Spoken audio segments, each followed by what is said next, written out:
We will now end the meeting regarding a possible intervention in the war between Terran Federation and the predatory coalition formed by the Abraxian Great Clans, the Lyacon Stellar Pact, and Arcturus Galactic Conclave. The motion is denied. We will allow the Terran Ambassador Damian Shore to hold a closing speech on this matter, as he requested.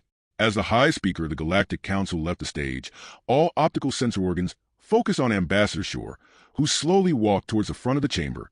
Even those unfamiliar with humans could see that he seemed tired, defeated. A sight that delighted the ambassadors belonging to the predatory coalition. It was obvious that he had hoped that the council would decide in humanity's favor, that they would come and intervene. When he reached the speaker's podium, he visibly pulled himself together, straightened his back, and spoke calmly but determined. Dear members of the Intergalactic Council, I have witnessed your decision, and I must say that I am truly disappointed. I saw proud warrior races cower away from a challenge towards the authority they should protect.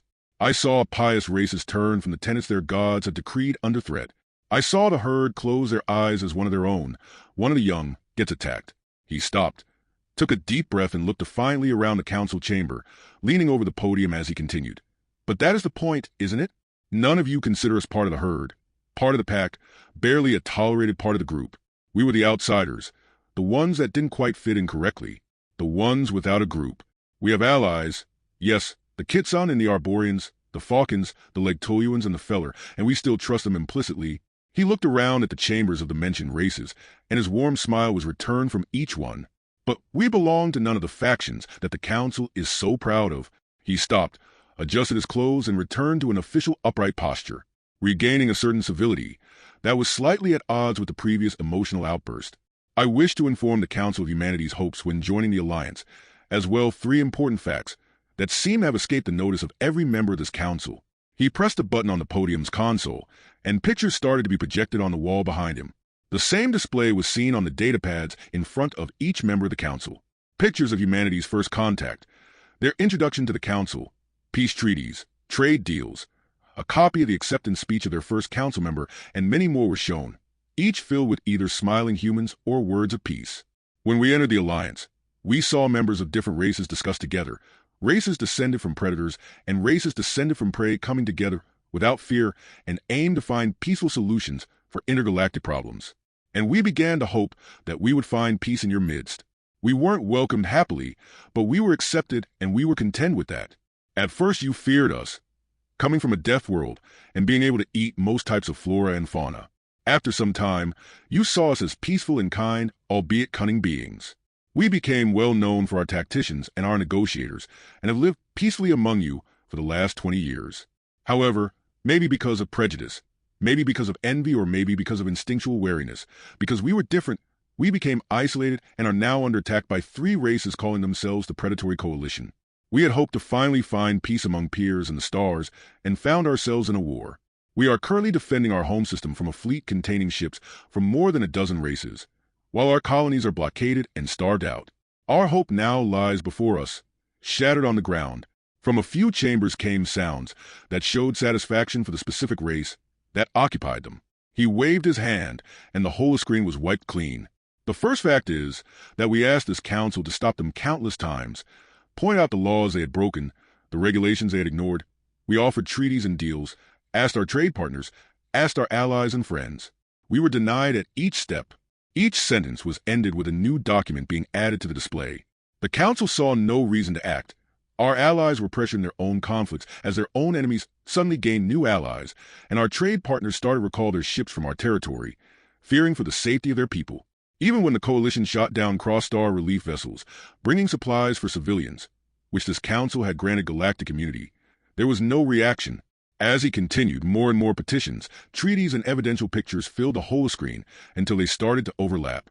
When he finished, the wall was buried under documents signed by the Terran Federation. He paused, and as he said the next sentence, he looked as if a heavy burden fell from him. Therefore, the Terran Federation finds that the blame lies solely on the Galactic Council. Ambassador Shore lowered his voice as his eyes looked past the onlookers. His voice lowered to a deep growl when he continued, for the current situation and for what will happen next. Upon hearing his voice, many of the council members shuddered.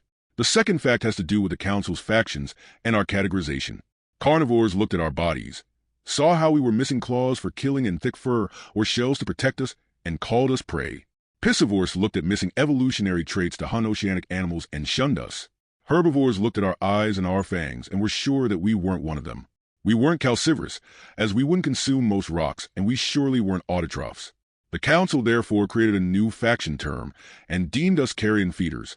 Corpse seekers we were called. We didn't mind, as we didn't know how high the council valued their factions. Had we known, we might have spoken up when being mocked. He said dismissively.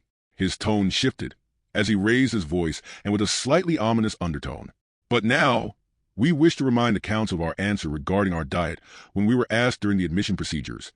We are omnivores. We can eat just about anything. We didn't lie. He showed a short smile.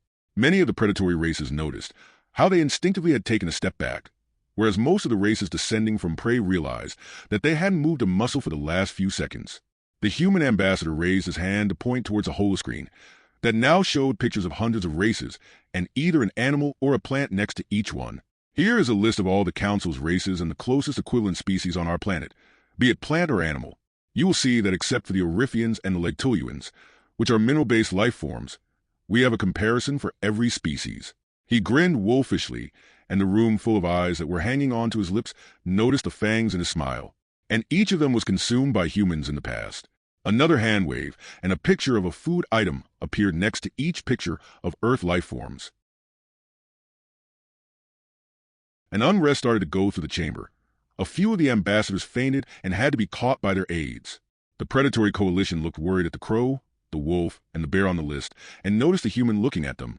His eyes suddenly very much that of a predator. The high speaker tried to calm them half-heartedly, visibly uneasy from finding her species at the top of the list next to a pangolin and another picture of a soup with scales swimming in it, and obviously fought her instinct to curl up. The human ambassador loudly cleared their throat, the deep rumble getting the attention of all conscious individuals in the room. The third fact is that the predatory coalition has kept the interstellar communication intact, probably so we can use it to broadcast our surrender directly to our colonies. Before this meeting started, when the high speaker advised me that this petition would probably be denied, we have used it. Not one being in the chamber thought that the Terrans used the network to surrender, but they felt fear just thinking about alternatives. Their feelings were confirmed when the human continued. We used it to broadcast the following 4 sentences. Dear citizens of the Terran Federation, we apologize, as we currently cannot come to your aid. The Lyacon and Arcturus fleets keep our ships from this sector, and the Abraxians have shot down the cross-star vessels that were en route to deliver food supplies to you. We grieve for the losses that you must have endured and the hunger you will continue to endure until we can come to aid you. Until we arrive to free you from the suppression of the Abraxians, we have only one solace that we can offer to you. They are edible. Terror flooded the faces of all species. The thought of thousands of starved humans ripping them apart and devouring the pieces filled them with a dread that they had thought to have lost so very long ago.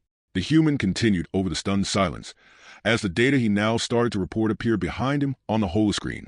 Not a single word helped to calm the room.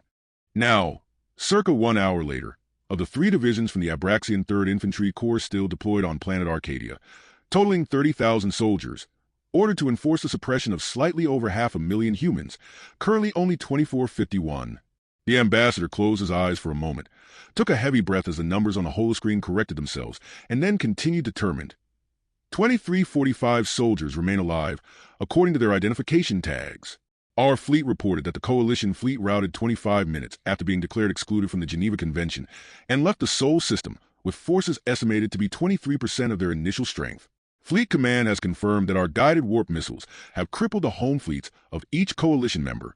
We have confirmation of impacts in each capital city and seat of government. The human looked up from his datapad, stared at them almost apathetically. Humanity has tried its hardest to tame itself for the last 20.000 years. We had our struggles and our failures, but we continued to hope. We hoped to shed our primal urges, our instincts. We hoped to become truly civilized when we encountered other civilizations, to learn from them and follow their example. But we found animals, being proud of their history and celebrating their diets.